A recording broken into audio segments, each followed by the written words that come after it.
ज्ञानपीठ पुरस्कार प्राप्त कविश्रेष्ठ कुसुमाग्रज उर्फ विवा शिरवाडकर यांनी महाराष्ट्राच्या साहित्यिक व सांस्कृतिक क्षेत्रात मोठे योगदान दिले आहे।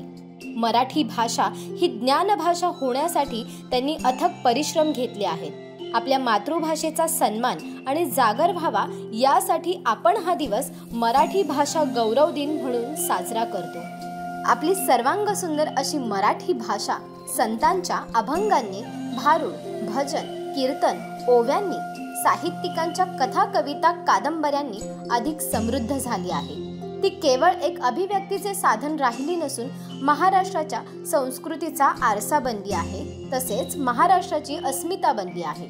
म्हणूनच एक पाऊल पुढे टाकत आपल्या या गौरवशाली माय मराठी भाषेला वैश्विक दर्जा प्राप्त करून देण्यासाठी, तिला ज्ञान भाषेत, व्यवहार भाषेत परावर्तित करण्यासाठी आपण सर्वतोपरी प्रयत्न करत आहोत।